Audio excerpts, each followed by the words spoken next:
Attirer famille dans la détresse. Martinelle Monté, mettez tout c'est l'amour en la terre. Yo créé virus pour détruire l'homme. Yo qu'a fait comme si yo pas connaître. Martinelle Monté, mettez tout c'est l'amour en la terre. En pâtier famille dans la souffrance, en pâtier famille dans l'ignorance. Martinelle Monté, mettez tout c'est l'amour en la terre. Oh, oui, mange à la si ça famille assez. Martinelle Monté, mettez tout c'est l'amour en la terre. Y'a des animaux gardés bien bois, pas ni pièces violence qui l'amour. Martinelle Monté, mettez tout c'est l'amour en la terre. Gamon de jeunesse qui prend canal, remettez quand yon si littoral. Martinelle Monté, mettez tout c'est l'amour en la terre. Arrêtez racher couper pied bois, c'est liquide qui absorbe poussière. Martinelle Monté, mettez tout c'est l'amour en la terre. Yo la jail, ça fait clouder qu'on poisonner la terre pays nous. Martinelle Monté, mettez tout c'est l'amour en la terre. Faut nous marcher mais dans la main, solidarité puis respect. Martinelle Monté, mettez tout c'est l'amour en la terre. Dieu mille merci, merci pour Bel Air.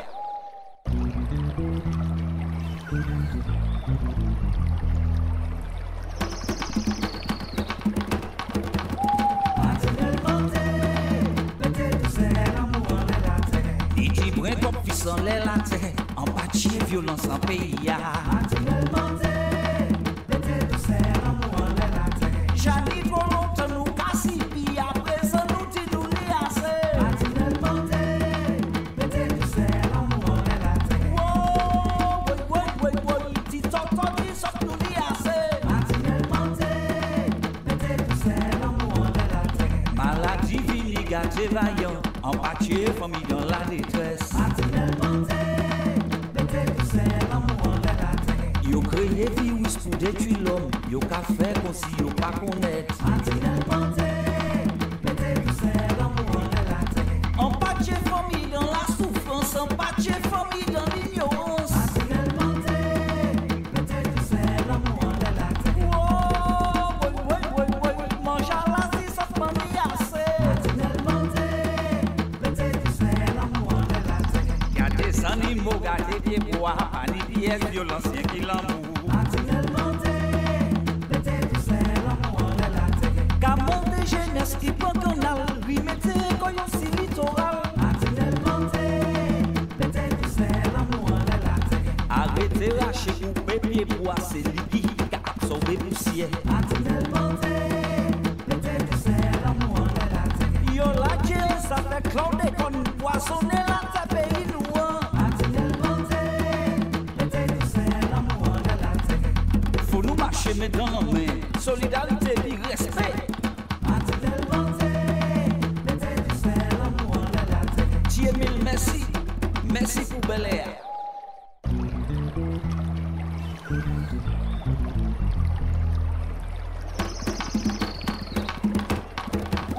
Martinelle Monté, mettez tout c'est l'amour en la terre. Il dit brin comme fils en l'air la terre, en pâtier violence en pays. Martinelle Monté, mettez tout c'est l'amour en la terre. J'ani trop longtemps nous cassi, puis après ça nous dit nous n'y assez. Martinelle Monté, mettez tout c'est l'amour en la terre. Oh, dit tonton dit ça nous n'y assez. Martinelle Monté, mettez tout c'est l'amour en la terre. Maladie vini gâté vaillant, en pâtier famille dans la détresse. Martinelle Monté, mettez tout c'est l'amour en la terre. Yo créé virus pour détruire l'homme, yo qu'a fait comme si yo pas connaître. Martinelle Monté, mettez tout c'est l'amour en la terre. En pâtier famille dans la souffrance, en pâtier famille dans l'ignorance. Martinelle Monté, mettez tout c'est l'amour en la terre. Oh, mange à la si ça famille assez. Martinelle Monté, mettez tout c'est l'amour en la terre. Y'a des animaux gardés bien bois, pas ni pièces violence qui l'amour. Martinelle Monté, mettez tout c'est l'amour en la terre. Gamon de jeunesse qui prend canal, remettez quand yon si littoral. Martinelle Monté, mettez tout c'est l'amour en la terre. Arrêtez racher couper pied bois, c'est liquide qui absorbe poussière. Martinelle Monté, mettez tout c'est l'amour en la terre. Yo ça fait chlordécone, poisonner la terre pays nous.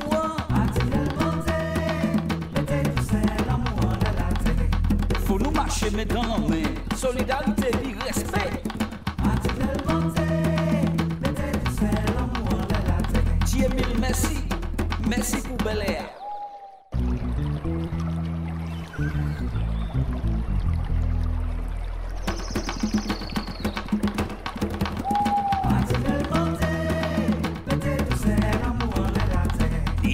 Comme puissant les latés, en bâti violence en pays.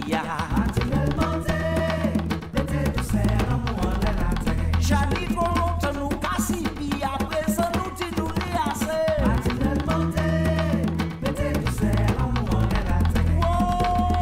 Oui, dis t'entends, dis sauf nous les assez. Maladie vini gâté vaillant, en bâti famille dans la détresse. Yo créé virus pour détruire l'homme, yo ka fait comme si yo pas connaître.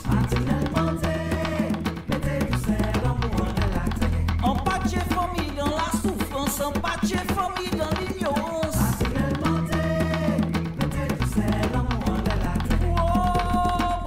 Oui, mange à la si ça prend assez.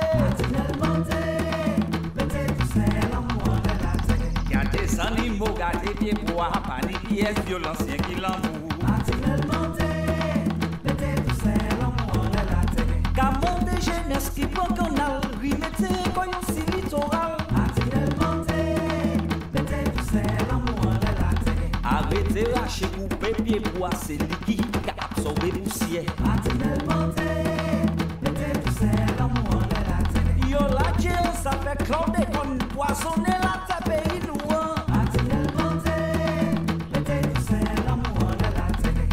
Faut nous marcher mais dans la main, solidarité et respect. Dieu mille merci, merci pour Bel Air.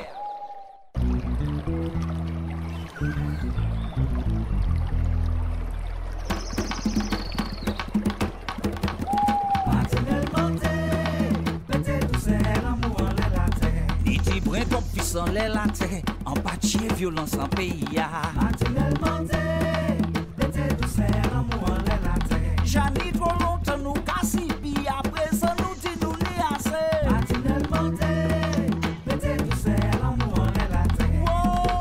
Oui, dis t'entends, dis sauf nous les assez. Maladie vini gâté vaillant, en pâtier famille dans la détresse.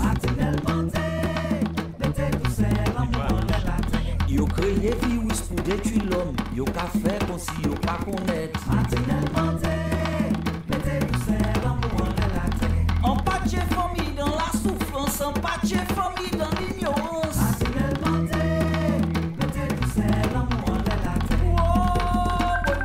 Oui, mange à la si ça prend assez.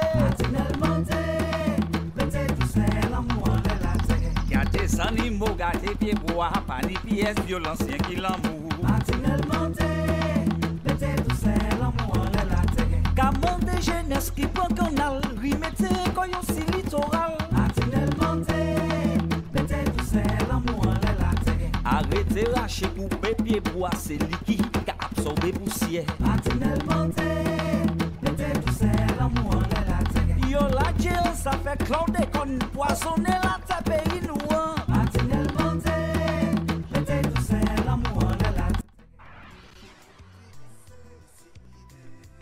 Vous l'attendiez pour ses vacances. Il est là. Après premier regard et pression l'emmou, c'est décidé. Voici enfin le nouveau hit de JPP le Zouker. Au bout de sa voix exceptionnelle, le suspense de l'histoire, attachante, passionnante, sensationnelle et émotionnelle. Aujourd'hui je veux tourner la page, tout ça me paraît beaucoup plus sage. Je m'éloigne sans faire de bruit. JPP, c'est décidé. Eh oui, bonsoir Chantal. Bonsoir Pierre, comment vas-tu? Eh bien pour l'instant c'est la pub, on laisse tourner la pub et on revient. Ok, ça marche, parfait.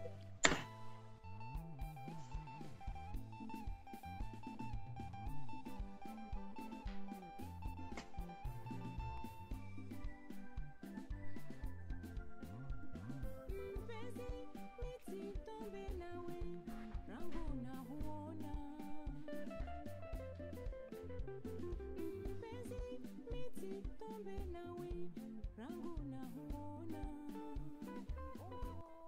m'appelle Anzuna Mwana-Komor, je suis des îles Comores, je suis artiste chanteuse. Je viens vous présenter mon premier album qui s'intitule Rival, comportant 10 titres. Cet album est disponible dans toutes les plateformes de téléchargement. Je vous invite à le découvrir. Merci et à bientôt.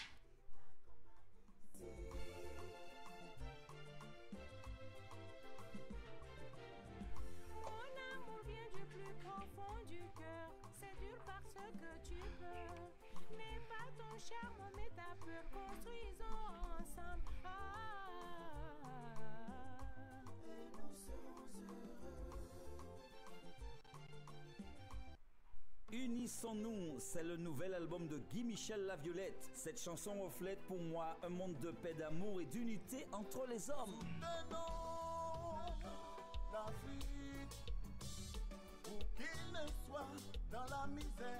Unissons-nous sur toutes les plateformes de téléchargement légal. Contact artistique Gimme 0650 60 0018. La musique est plus qu'une thérapie, c'est un art de vivre.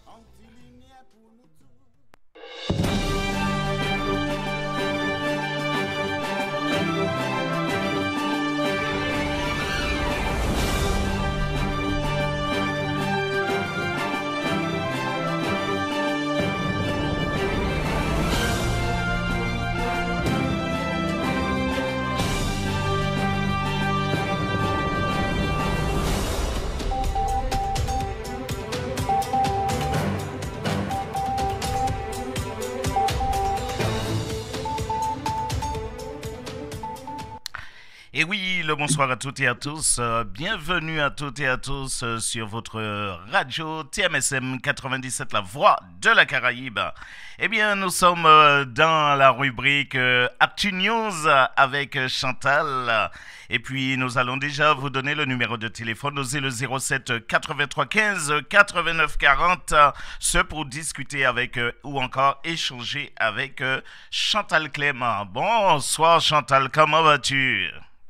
Hello, bonsoir, il fait froid, très très froid. Tu vois, je veux une efficace un peu plus chaud, donc je te remercie.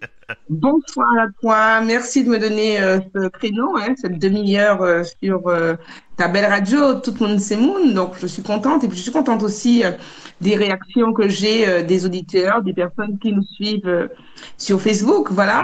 Donc qui sont nombreux, qui là, nous suivent, nous étions rendez-vous, et puis il faut savoir que cet espace-là, c'est un espace d'échange, un espace où décale-toi légèrement sur ta gauche, décale-toi un peu, recentre-toi. Recentre-toi encore un petit peu.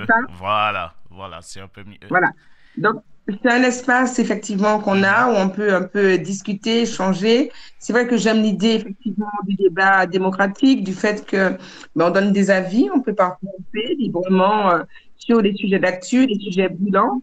Et puis, parce que nous, les paroles nous qu'a compté. Tu sais, on a dit Black Lives is Matter. Ben, écoute, notre parole compte aussi.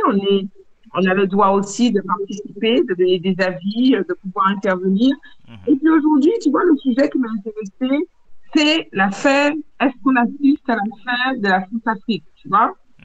Est-ce qu'on assiste à un déclin, justement, de la présence française, de la dépendance, si tu veux, à la France, en Afrique? Est-ce qu'il y a effectivement cette révolution culturelle, cette révolution politique, cette révolution populaire qui s'insurge, justement, et qui rompt les rapports avec un peu l'ancienne mère patrie?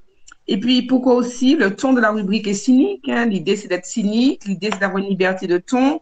L'idée, c'est de pouvoir, si tu veux, pouvoir être incisif aussi. C'est ça la liberté qu'on a sur ce type de médias pour pouvoir effectivement aborder le sujet. Donc le sujet n'est pas abordé de manière historique, mais ça doit nous interroger pour nous aussi dans notre rapport qu'on a, où on sait que c'est compliqué. Nous, les Outre-mer, on a un rapport aussi qui n'est pas simple à la métropole. Donc voilà, méditer un peu sur ça, réfléchir un peu sur ça, réagir un peu sur ça. Donc les auditeurs, vous qui nous suivez sur Facebook, vous qui nous suivez, n'hésitez pas à appeler. Pierre a donné le numéro de téléphone. N'hésitez pas à intervenir. C'est nous-mêmes, tout le monde c'est monde.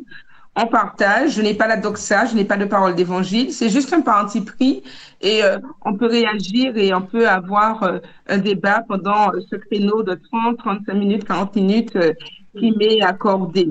Voilà. Et puis, vous savez que avant qu'on ait un petit morceau pour introduire un peu le sujet, on sait très bien, si on regarde l'actualité, Pierre, que ça regorge de faits, ça regorge de faits qui retracent les rapports difficiles des anciennes colonies avec l'ancienne mère patrie, comme je disais. Et force est de constater qu'on constate l'émergence de slogans, tu vois, qui va France dégage, qui se répand dans les anciennes colonies françaises, 60 ans après leur indépendance. Tu vois, on voit que manifestants, intellectuels, et puis certains politiques, hein, pas tous, on dirait que c'est pas aussi simple, réclament notamment la fin du CFA ou bien réclament l'arrêt de l'opération militaire Barkhane qui est engagée, comme tu le sais, au Mali depuis 2013. Et puis on voit aussi, tu l'as remarqué aussi, puisqu'on a une crise qui nous oppose, entre guillemets, mais ça encore, c'est tout un sujet, à la Russie, que la Russie, la Chine, effectivement, moi j'ai vu en Côte d'Ivoire, en tout cas, l'emprise quand même commence à avoir la puissance chinoise, si tu veux, là-dessus, on voit qu'il y a d'autres puissances, en fait, qui commencent à émerger aussi, qui commencent à s'installer, qui commencent à prendre pied dans ces territoires africains, d'où effectivement l'ampleur de la contestation qui prend, si l'on peut dire, la France, qui est installée, entre guillemets, on peut dire ça comme ça, dans son précaré, qui prend la France au dépourvu. Voilà. Je me souviens aussi d'une image, c'était un coq aux couleurs du drapeau français qui picorait un sac imposant de grains en forme de continent africain. C'est une image que j'ai vue en 2019. C'est une caricature qui avait fait le tour des réseaux sociaux africains, en particulier dans les pays francophones. Alors pourquoi il y a eu cette caricature et puis le succès de cette caricature, ça symbolise quoi? Ça symbolise en fait la contestation, cette vague inédite de critiques adressées à la France dans les rapports qu'on considérait que la France avait avec l'Afrique, et l'Afrique était considérée entre guillemets comme le précaré. Donc tu avais des articles de presse, des déclarations, des rassemblements qui se faisaient l'écho justement de cette contestation de toute l'Afrique de l'Ouest et l'Afrique centrale. Tu vas entendre à bas la France, à bas la France, à bas la France. On va entendre ça dans les rues de Bamako, au Mali. On a vu les images à la télé, les drapeaux qui étaient un peu déchirés, où des centaines de manifestants, en fait, ont exigé le départ des troupes de l'opération du Serval au début, et puis après, on a eu ce qu'on appelle l'opération Barkhane, qui lutte contre les mouvements djihadistes. Donc, au moment, comment je vais dire, au même moment aussi, une manifestation étudiante, en fait, où, en fait, comme je le disais, c'est des étudiants qui découpaient les drapeaux français, et puis ça a eu des sommets qui ont été organisés, où les jeunes, justement, ont eu des paroles extrêmement fortes à l'endroit du président Macron, et on se souvient de ces extraits-là. Donc voilà, on voit quand même qu'il y a une émergence, il y a une prise de conscience, et ça semble incroyable, parce que ça représente d'une mue, justement, d'un continent qui décide, qui demande justement à rompre des liens, peut-être trop, comment je vais dire, à sens unique, et qui vont vers une sorte d'émancipation, d'affirmation. Donc voilà, en gros, c'est une introduction un peu longue, mais il était important aussi qu'on plante le décor et puis qu'on voit effectivement le sujet, les propos qui sont abordés. Voilà, donc maintenant, par rapport à toute cette contestation-là, intellectuelle, artistique, et puis pour certains politiques, par rapport à cette émergence d'autres puissances que celle de l'Europe, mais comme la Russie ou la Chine, justement, qui mettent effectivement leur emprise dans ces continents-là, est-ce qu'on est en train d'assister à une fin de la présidence française qui dit le déclin de la France en Afrique, mais aussi peut-être, pourquoi pas, la fin de la France-Afrique. Donc, c'est pas aussi simple à répondre comme question, mais néanmoins, je pense que on a mis quand même quelques jalons pour pouvoir poser le débat. Allez, Pierre, ça te dérange pas, on fait une petite pause musicale, j'ai planté le décor, on s'aère peut-être un petit moment avec un petit son, le temps que nos auditeurs réagissent, qu'ils se connaissent, et puis aussi qu'ils m'appellent, hein, et puis que nous captons une discussion qui sera bien, qui sera animée, et puis on se donne rendez-vous dans 3 minutes et demie. Est-ce que ça te va? Tout à fait, ça me va énormément. Alors, tout d'abord, je vais leur donner le numéro de téléphone, bien que le numéro s'affiche en bas de l'écran. Alors, osez le 07 83 15 89 40. Oui, 07 83 15 89 40. Et puis, nous allons aussi faire un petit détour sur la toile, puisque nous avons aussi déjà pas mal de personnes déjà connectées.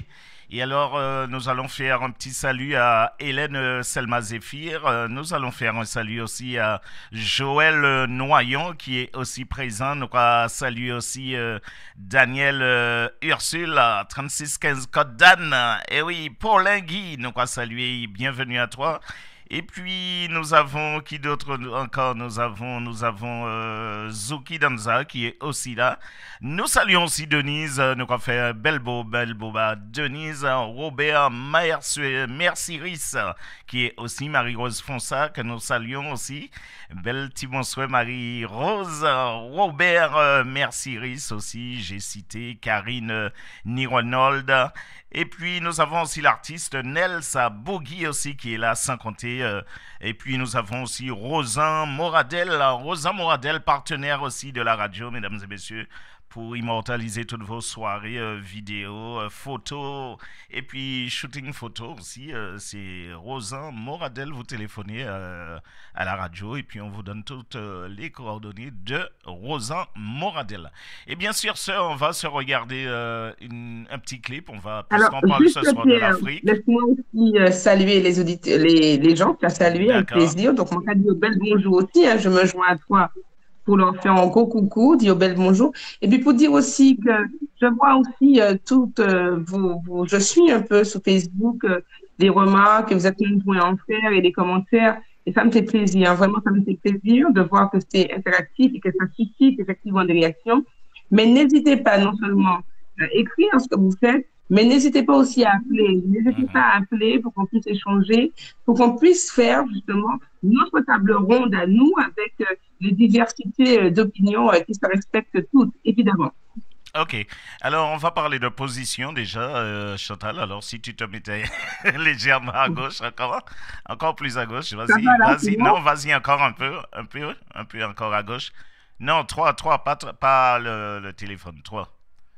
Ah d'accord, c'est 3, ok. c'est 3. Voilà, là t'es, là, voilà, là. Eh bien c'est parti pour un petit clip et on revient juste après, hein. N'est-ce pas, Chantal, hein? À tout de suite, oui, Okay. je suis là, je laisse là. C'est parti.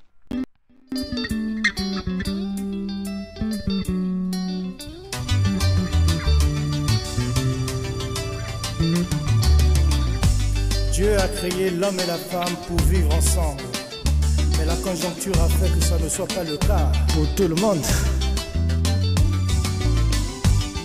La vie, yeah, yeah. Oh yeah. Quand un beau mec ou une belle femme n'est pas mariée, c'est qu'il y a un problème. Yvon Dongo. Oh mes amis, j'ai de la peine, dites-moi ce que je dois faire. Je crains de souffrir d'amour, oh que je l'aime. Daniel, yeah, yeah, yeah, yeah. Hubert-toi. Y a longtemps que je ne sais plus comment dire aimer. Il a fallu que je te rencontre, Logané, yeah, yeah, yeah, yeah. Geoffroy Ndinga. Pourquoi les sentiments ne sont pas les mêmes chez tous les êtres humains? Ce serait trop facile, Dani. Oh, l'enjeu de l'amour et de moi, je suis perdu. Elle m'a tiré la flèche d'amour, oh que je suis blessé. Logané, yeah, yeah, yeah, yeah. Jean-Roger Ikonga. Je souffre d'amour, je suis le mal-aimé. Une vie au monde peut me rendre heureux.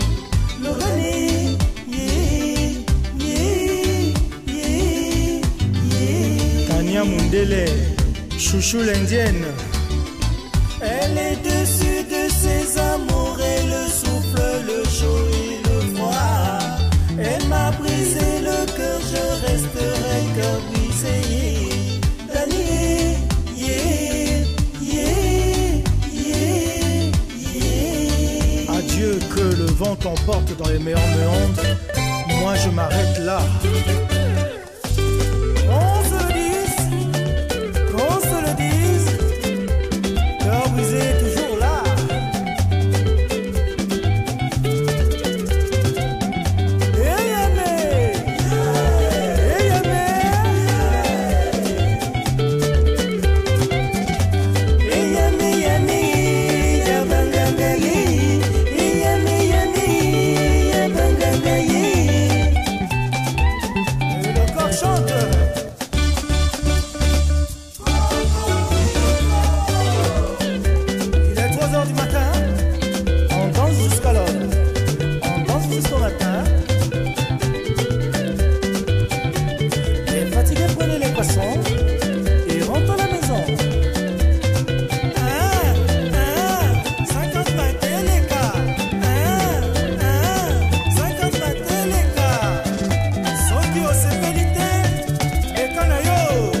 c'était juste un petit détour sur l'Afrique, puisque nous allons partir dans quelques instants sur la terre d'Afrique. Alors, ceci dit, mesdames et messieurs, osez le 07 83 15 89 40. Je répète le 07 83 15 89 40. C'est vous qui faites l'émission, c'est vous qui faites le débat. Alors, surtout, n'hésitez pas d'appeler. N'est-ce pas, Chantal? Alors, Chantal, tu es bien connectée, tu es bien avec nous. Oui, je suis bien connectée, je suis bien avec toi, je suis bien avec vous, je suis bien avec les auditeurs et c'est vrai que je leur dis, n'hésitez pas à appeler pour qu'on puisse débattre, qu'on puisse discuter, pour qu'on puisse effectivement échanger nos idées. Effectivement, comme je disais, on voyait cette contestation. Cette contestation, c'est l'image effectivement ce qu'on peut appeler un rejet d'une France, d'un rejet d'un système qui n'a que trop duré, d'un besoin effectivement d'autonomie, d'affirmation, d'un besoin aussi fort, faut le dire, d'indépendance, d'expression en fait de ses propres convictions. Et c'est vrai que ça se manifeste de plus en plus justement par ces mouvements de foule et puis par ces symboles aussi, qui sont des symboles qui semblent être des symboles de rupture avec un système qui est dépassé, d'une population qui prend conscience d'elle-même, d'une population qui a envie d'exister, d'aller vivre selon ses propres idéaux, ses propres convictions, ses propres expressions, ses propres affirmations. Voilà. Donc, effectivement, cette contestation, on le voit aussi, on a des officiels français, parmi lesquels lui-même, le président de la République, vont dire, bon, ben voilà, c'est un malentendu, c'est une campagne de désinformation qui a été menée par une puissance concurrente, incriminant ainsi sur la nommée la Russie ou bien la Chine. Soyons vrais, il est vrai qu'il est clair que Moscou profite de ce climat défavorable à Paris, à la France, pour qu'on nous parle du marché sécuritaire en Afrique. Néanmoins, je pense que Paris, et quand je dis Paris, c'est le gouvernement, a tort de ne pas entendre l'exaspération profonde qui se répand et qui trouve sa source dans la politique africaine de la France elle-même. Au lieu d'y voir la manipulation des autres puissances, et une manipulation qui est fortement réelle, puisque je pense que ces puissances, effectivement, profitent de l'affaiblissement de la France, de son image, de son aura, de son autorité, pour pouvoir aussi se tailler une part du gâteau. Il ne faudrait pas pour autant être sourd, justement, à ces populations, à ces jeunes, à ces intellectuels, à ces artistes, justement, qui expriment un ras-le-bol, qui expriment une révolte, qui expriment un refus total de la mainmise de l'État français sur les autorités et par ricochet, vous le savez bien, sur les économies et sur les peuples. Et d'ailleurs, ces propos ne viennent pas de moi, puisque en fait, ils sortent de l'économiste et opposant ivoirien, dénommé Mamadou Koulibaly, qui était ancien président de l'Assemblée nationale de Côte d'Ivoire. Donc, vous voyez quand même que le mal, il est beaucoup plus profond. Et ce mal ne date pas d'hier, cette dénonciation de l'impérialisme français et de la France-Afrique, ce sont des cercles intellectuels et militants qui sortent, qui ne restent plus enfermés, qui ne restent plus dans des milieux creux et qui vont pour gagner la rue, qui vont justement par ce pouvoir de la rue, par ce pouvoir de la contestation, par justement ce pouvoir du bruit, de l'écho justement qu'ils vont faire, essayer d'ébranler et mettre à bas justement, comment je vais dire, toute, je ne sais pas si on me voit bien, comment je vais dire, très bien. Cette puissance militaire, cette puissance effectivement française, mais qui sont aussi les derniers soubresauts justement de rapports, il faut dire, compliqués, très complexes entre des anciennes colonies et une mère patrie. Alors, ce que je vais dire aussi, c'est que cette évolution dont je parle, ces cris qui commencent à s'élever dont je parle, s'explique également, à mon sens, c'est l'analyse que j'en fais, par l'arrivée à maturité, c'est-à-dire d'une génération qui ne se sont plus concernés par ce que la France a pu représenter pour ses aînés, pour ceux qui ont été là avant. Une maturité d'une génération qui regarde de moins en moins vers la France, mais regarde de plus en plus vers d'autres pays. Et cet avis-là encore, et pour une fois encore, partagé par un écrivain. Donc, je vous conseille, qui s'appelle Boubacar Boris Diop, qui est co-auteur avec l'ancienne ministre malienne et militante altermondialiste Aminata Dramane Traoré, d'un petit livre que je trouve intéressant, dont le titre est très éloquent et que je recommande, qui est sorti aux éditions Philippe Ray en 2014, qui s'appelle La gloire des imposteurs. Comme je vous disais, de plus en plus, les ouvrages, les pamphlets vont, comme étant des révolutions, évidemment, sonner le glas sonner effectivement la révolte, sonner le rassemblement, sonner la détermination pour pouvoir prendre en charge une nouvelle tournure de l'évolution de continent, qui a décidé, une fois de plus, d'avoir conscience de lui-même et de le manifester, de prendre ce destin en main. Et là encore, la puissance des réseaux sociaux. Et c'est pour ça que, mes amis, je vous invite à échanger, joue totalement un rôle amplificateur et un rôle d'accélérateur. C'est-à-dire que l'information, justement, cette acculturation va se faire de manière incontestablement forte. Elle va gagner, elle va embraser des populations, elle va embraser non pas un pays, mais des pays pour amener le changement, pour amener le mouvement et pour casser les dernières digues qui restent, justement, entre un pays qui veut sortir des cabanes honteuses de l'histoire. Je trouve le propos passionnant. Je ne sais pas, Pierre, ce que tu en penses. Tout à fait. Ça me permet une petite respiration parce que mon capable tient dans ma vie. Tu vois, je suis passionnée. T'es passionné. Je vis ce que tu dis. Je suis en train de... Ah, merci. Que cette passion se fasse ressentir aussi auprès de ceux qui nous écoutent et je sais qu'ils nous regardent nombreux. Et tu sais, il y a un phénomène aussi qui s'est passé. Tu sais, le franc CFA. Tu connais l'histoire du franc CFA. Et la dévaluation de cette monnaie est justement parmi les griefs qui sont adressés à l'ancienne puissance coloniale, figure justement ce qu'on appelle la coopération monétaire. C'est-à-dire que cette coopération monétaire existe entre 14 pays d'Afrique depuis 1960. Et des militants associatifs, des économistes, des opposants de lutte vont demander, ils ont réussi à obtenir la fin de la monnaie héritée de la colonisation et actuellement divisée en deux zones, ce qu'on appelle le CFA, le franc CFA d'Afrique de l'Ouest, et le franc CFA d'Afrique centrale. Tu comprends?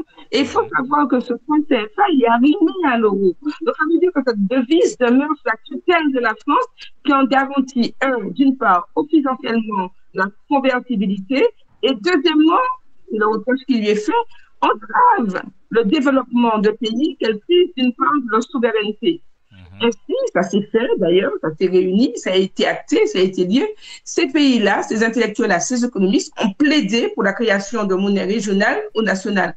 Par exemple, quand tu vas au Sénégal, tu vois, le Front pour une révolution anti-impérialiste, populaire et panafricaine, mène la charge avec un slogan sans ambiguïté pour demander la fin du CFA. Et le slogan, tu ne devineras jamais c'est quoi, c'est la force dégage. Cette mobilisation sur les réseaux, au niveau des intellectuels, au niveau des jeunes, justement, qui ont pris la parole par des discours extrêmement forts, a amené quoi? Ça a contraint Emmanuel Macron à revoir sa position sur le franc CFA. Et d'ailleurs, dès 2017, il a assuré que le franc CFA était un non-sujet pour la France. Ce qui est une révolution, un changement de discours, parce qu'il s'est resté attaché à ça. Il y avait intérêt. Il faut savoir que les 8 États concernés par le franc CFA étaient tenus de placer 50% de leur devise auprès du Trésor français, ce qui n'est pas rien quand même. Ce qui n'est pas rien comme dépendance quand même. Ce qui n'est pas rien comme perte d'autonomie quand même. Ce qui n'est pas rien comme contrôle de la monnaie quand même de continent. Ce n'est pas rien. Nous sommes d'accord. Donc, comme je disais, 2017, ce changement-là, ces voix-là qui s'élèvent et qui font un écho absolument incroyable et qui arrivent à ébranler des populations, justement, par ces populations qui carrément s'insurgent contre la présence militaire, par ces populations, justement, qui décident de pouvoir clairement marcher sous le drapeau pour pouvoir montrer leur contestation, et donc ça a amené, justement, un changement de paradigme, ça a amené le changement, et en décembre 2019, si vous vous souvenez, lors d'un passage à Abidjan, Emmanuel Macron avait annoncé à la grande surprise générale une réforme du CFA d'Afrique de l'Ouest. Ce qui va donner maintenant naissance à ce que tu entends, la nouvelle monnaie. On ne va plus parler de franc CFA, mais on va parler d'une nouvelle monnaie qui s'appelle l'ECO. Néanmoins, certains intellectuels estiment que ça n'a pas été trop long, ça n'a pas été assez loin, puisque de nombreux intellectuels africains vont dénoncer, vont continuer à dénoncer, vont persister à dénoncer des liens de subordination monétaire qui existent encore par le maintien notamment de la parité fixe avec l'euro et de la garantie française dans la nouvelle monnaie. Donc, la révolution est en marche, le changement est en marche, cette affirmation, je disais, ce besoin d'autonomie, ce besoin justement d'arriver à maturité pour pouvoir prendre en main son destin est en marche. On peut critiquer ou pas, hein. Je suis un peu les débats là-dessus, où on critique, on accuse de manipulation, on accuse de détournement, on pose des questions. Est-ce que les militaires doivent rester? On pose la question douloureuse et délicate des militaires qui sont morts, et c'est une question légitime qui doit se poser. Et de la même manière, je pense que la question aussi doit se poser pour l'émancipation pleine et entière de l'Afrique, de ces continents qui sont aptes aujourd'hui à décider de prendre leur destin en main. Voilà, je ne sais pas si ça intéresse nos auditeurs ou bien si je suis seule dans ma passion ou bien s'ils réagissent sur des réseaux sociaux. Mais en tout cas, c'est vraiment dans cette première partie que je voulais les emmener. Pierre, qu'en penses-tu? Oui, mais tu as parfaitement raison. Justement, je voudrais saluer AO qui est aussi connecté. Il y a Marilyn RC qui est connectée, vice-présidente de la radio. Nous avons aussi Madine Green qui est aussi connectée. David Amon, l'artiste, hein, qui est connecté aussi. Il y a pas mal de monde déjà de connectés. Alors, cela prouve aussi qu'il y a pas mal de gens, de personnes aussi qui sont intéressés à travers ce que tu nous racontes, Chantal. Alors, il y a aussi Jean-Marc Pastel qui vient de se connecter là aussi. Alors, bonsoir à tous, bonjour à tous, et puis bienvenue, et puis n'hésitez pas à nous suivre et puis à nous appeler. Et si tu me permets un peu, je voudrais un peu continuer sur ma lancée avant qu'on se fasse un peu une aération musicale. Mais ce que je veux dire, c'est que... Je vais juste donner, Chantal, juste redonner de nouveau le numéro de téléphone de la radio afin que, voilà, que les auditeurs, s'ils ont envie d'appeler, qui osent le 07 83 15 89 40. 07 83 15 89 40. À toi, Chantal. Alors, comme je te disais, c'est vrai qu'on a cette mobilisation, hein, ce mouvement a généré effectivement, ça fait bouger les choses. On croit que les manifestations ne font pas bouger les choses. Oui, ça fait bouger les choses. Ça amène effectivement des gouvernements, je vais dire, à changer, à revoir les positions. Cette mobilisation, en tout cas, ce congrès, en tout cas, amène des positions extrêmement dures, des positions extrêmement fermes, en fait, de cette jeunesse africaine. Et justement, on voit que avec la recrudescence des attentats, notamment dans le Sahel, la présence militaire française en Afrique est devenue un autre sujet de controverse qui a mobilisé le grand public. Et depuis 1960, il faut savoir que Paris maintient dans ses anciennes colonies un réseau de bases permanentes contemporaines. L'armée tricolore a souvent été employée pour porter au pouvoir porter au pouvoir, mais aussi protéger les dirigeants qui sont des alliés, qui sont des personnes qui sont installées. C'était le cas d'Omar Bongo, c'était le cas effectivement au Gabon en 1990, c'était le cas d'Idriss Déby au Tchad en 2008. En 2011, vous vous en souvenez tous de ça. Moi, j'étais en Côte d'Ivoire à cette époque-là.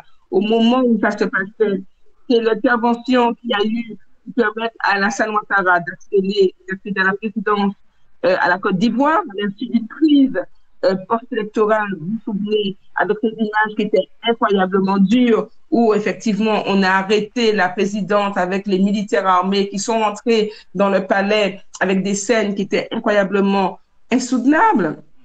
Ça a été aussi, je vais dire, et dans cette crise ivoirienne, je me souviens que ce qu'on en donnait, c'est que c'était perçu comme un règlement de compte avec Laurent Gbagbo, qui était le président sortant d'ailleurs. Et il faut savoir que dans la ville camerounaise de Douala, plusieurs centaines de conducteurs mototaxis avaient manifesté leur désapprobation vis-à-vis de ce qu'ils appellent l'ingérence française, jusque dans la politique, jusque le fait de s'occuper justement de nommer des présidents, de les protéger et en fait, si vous voulez, d'inverser ou de participer ou d'influencer sur le cours démocratique. Et depuis 2013, si je me souviens bien, et l'opération Serval, dont les circonstances et les motivations étaient déjà controversées, les critiques vont s'exacerber au fur et à mesure que des groupes armés vont gagner du terrain, seulement la mort au Mali, au Burkina Faso, pour ne citer que de ces pays. Donc, si vous voulez, aujourd'hui, ce que vous voyez comme crise qu'il y a au Mali, quand on parle de la fin de la présence militaire française, notamment en Afrique et au Mali, il faut savoir qu'une partie des Maliens estime que la France n'intervient que pour des intérêts pas de protéger la population, Oui. mais des intérêts économiques et stratégiques inavoués, qu'elle C'est participe ça, à la c'est ça. déstabilisation d'un pays pour légitimer sa présence, Mhm. mais surtout qu'elle a pris le parti des autres rebelles Touaregs. Donc, c'est pour te dire comment leur ressentiment, justement, est incroyablement intime et fort par rapport à cette présence-là. Pierre, excuse-moi, tu me disais. Non, je disais, j'approuvais ce que tu étais en train de dire, effectivement, que la France était là-bas, c'était pas pour vraiment aider, mais c'était pour ses besoins personnels, je dirais, hein. Pour faire court. Oui, c'est comme ça, Pour et c'est faire comme court. ça que tu es perçu, en tout cas. Mhm, tout à fait. Alors, c'est vrai qu'on va saluer tout de même notre partenaire, puisque notre partenaire est connecté. La boulangerie Laurier, mesdames et messieurs, qui se trouve au 29 rue Marcel Samba. C'est du côté d'Aulnay-sous-Bois. Alors, deux numéros de téléphone, le 01 43 30 45 17 ou encore le 06 83 76 25 88. Sachez que la boulangerie Laurier est ouverte du mardi au dimanche, alors tous les jours, hein, de 7h à 20h, sauf le dimanche de 7h à 13h30. Eh bien, c'était juste un petit clin d'œil à notre partenaire. Et puis aussi, il y a Marilyn aussi qui a donné de nouveau le numéro de téléphone sur la toile, puisque nous avons Muriel Destin qui fait partie de la team aussi, qui est aussi présente. Et puis, qui c'est d'autre? Angélique Laurier, que je viens de donner, qui est la boulangerie Laurier. Et puis, nous avons Ambrosia Ponin aussi qui est là. Eh bien, je vois qu'il y a du beau monde. Il y a encore du beau monde. C'est vrai que ça fait plaisir. Ça ne fait que plaisir de voir cela. Alors, je te laisse une fois de plus la parole. Chantal, continuez.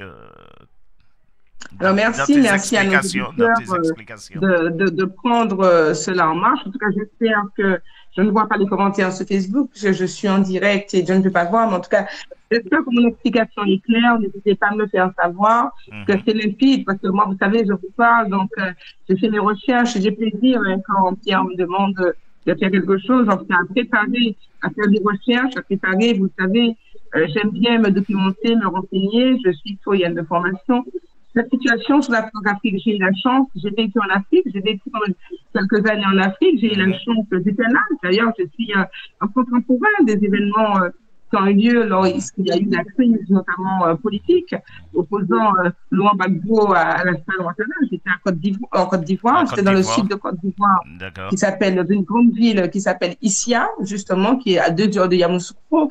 Donc vraiment, c'était pour moi, en tout cas, en tant que personnes qui assistaient à ces événements et de voir comment il y avait une différence, la manière dont c'était traité, en tout cas sur les télévisions françaises. J'ai eu l'occasion de participer, d'entendre des débats de députés, justement, d'entendre des propos concernant Simone Gbagbo. Donc, voilà, d'avoir été au cœur de ces événements-là en tant que personne qui était là, qui écoutait juste, en tant que témoin et qui pouvait porter comment je vais dire, un avis objectif. Bon, bien évidemment, hein, ce n'est qu'un avis de citoyenne, de personnes qui s'intéressent sur ces questions. Et vraiment, ça me fait, pour moi aussi, qui voyage et qui va aussi, voilà, en Guadeloupe, en Martinique, etc. Je m'interroge aussi sur les liens, tu vois, on a l'impression de parallélisme, si tu veux, sur les liens, sur la manière un peu dont nous-mêmes aux Outre-mer, ça va nous faire écho, sur les places, sur la manière dont c'est organisé. Tu sais, j'ai un ami qui me disait, écoute Chantal, je vais t'envoyer un organigramme des principaux postes à responsabilité des personnes qui occupent des postes à responsabilité en Guadeloupe, en Martinique. Et Bougara dit, moi, c'est une équipe qui là. Alors, tu vois, on doit se poser des questions quand on sait que on doit organiser de plus en plus le retour des personnes qui sont très qualifiées chez nous et qui sont ici à Paris et qui sont dans le froid comme moi et qui essaient de retrouver des places, qui sont à même diplôme, même qualifiés. Donc, voilà. Qu'est-ce qu'on peut faire pour améliorer cela? Qu'est-ce qu'on peut faire pour travailler sur ce sujet-là? Ce sont des sujets aussi qui sont complexes. Mais il faut que ceux qui sont ailleurs nous interpellent. Il faudra déjà, je pense, qu'on fasse un recensement aussi sur les personnes qui sont déjà dans l'Hexagone, qui envisagent de descendre dans leur pays d'origine. Puisque c'est vrai qu'on en parle, mais c'est vrai qu'autour de nous, c'est vrai qu'il n'y a pas tellement je ne vois pas de motivation. Ah non, non, mais il y en a. Ben, je peux te poser une question. Moi, par exemple, qui travaille en France et ici depuis de nombreuses années et qui suis depuis de nombreuses années, c'est la quoi et la bannière pour moi de trouver un poste. Parce que à responsabilité égale et à poste égal, ben écoute, à diplôme forcément égal, le retour est incroyablement compliqué et difficile, sauf si je prends un poste en dessous de mes responsabilités parce que c'est occupé par voilà, par des personnes qui sont nommées là-bas et qui vont rentrer de là-bas et qui vont rentrer avec des avantages. Et tu penses que une ces réalité. personnes, tu penses que ces personnes sont nommées déjà ici? Ah, sur ce type de poste-là, oui. Sur ce type de Ouais. poste-là, oui. Mhm. Sur ce type de poste-là, oui. C'est sur ce type de poste-là, oui. Oui, mais il y a pas de, comment je vais dire, il y a pas, on peut parler sans fin, oui, sur ce type de poste-là, oui, ils sont nommés, oui, oui, oui, oui, oui. Mais ça fait partie d'une réalité administrative. Ça fait partie d'une réalité administrative, oui, bien sûr. Mais tu as le cas aussi de nombreux professeurs qui réussissent au CAPES et puis qui sont mutés en France et qui ne peuvent pas être mutés ici. Je vais te dire, j'ai été présenter mon livre en Guyane au lycée Lumina Sophie et dans la ville de Saint-Laurent-du-Maroni. Et j'ai eu un très bon accueil, ça s'est incroyablement bien passé. Et j'ai passé un moment absolument exquis pendant toute une journée avec des élèves et qui avaient travaillé mon livre. Le livre était en bibliothèque et tout, et j'en étais incroyablement fière. La réalité, c'est que dans ce type de Saint-Laurent, c'est une population noire, immigrée, dans une certaine difficulté sociale, ce qui est vrai. Je vais te dire, 90% des enseignants sont blancs. Alors, j'ai envie de te dire que effectivement, il y a une association qui s'occupe de cela, qui s'occupe, puisque je ne me rappelle pas, ça me reviendra, mais cette association justement était intervenue sur une mutation qui devait se faire sur la Réunion à cette période-là, quand voilà, et elle a mis le nez dedans, l'association, puisque disons, il y avait un poste à pouvoir à La Réunion. Il y avait déjà quelqu'un sur ce poste.